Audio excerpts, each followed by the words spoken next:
Peace, love, and light. What's good? What's good with the world? I am back with another accountability hour, and this one's going to strike a nerve in some folks. So, trigger warning, trigger warning, trigger warning for y'all. I apologize if I offend anybody, but this is just me being honest and trying to help those that are trying to help themselves. This one is on lying, dishonesty, you guys. And it's more common uh, than people want to realize. You know what I mean? In the world, it looks like white lies, like cute ones, according to people that help make people feel better or avoid arguments or, in truth, avoid the honesty that may be necessary in a conversation. But we here for accountability hour, right? So this is about me giving y'all some of my tea, some raw honest tea, in order to truly learn. So for me personally, what lying has looked like in my past is fabricating stories to make myself look good, quite literally, going into rooms and taking credit for other people's, ideas and things and portraying them as my own. Um, at my worst, truthfully, I was also stealing a lot in my teenage years and early 20s. And while I was doing that, I'm coming up with stories about how I came upon these items, even, you know, obviously I didn't pay for them. So lying to my parents, lying to people that I knew, lying to coworkers that I had a good rapport with, but I was also stealing from them. You know what I mean?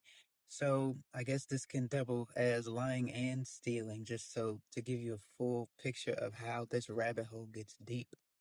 Now, why do we do these things?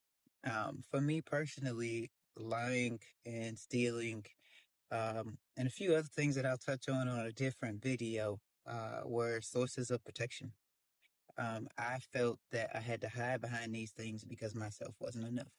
I felt like I had to tell these lies because I didn't want to hurt feelings, but I also didn't want to get caught. I felt like lying was truthfully a means to an end and a way of life. And so did a lot of people around me. Some of them still do. But thanks to a very special someone, a mirror was placed into my face that I hadn't realized I needed, prior to that. And that mirror reflected something that I didn't like.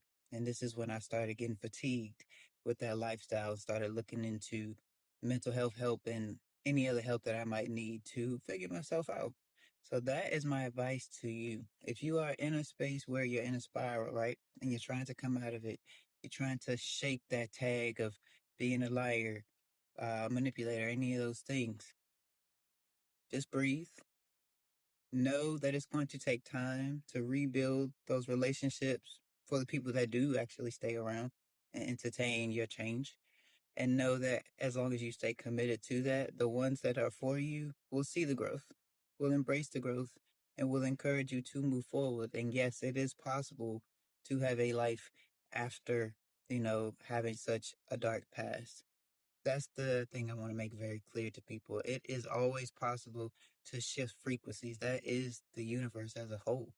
We are here to learn, teach, and evolve. We're not meant to stay the same. So if you choose to stay in a space where you're comfortable lying and manipulating, there's a reason for that.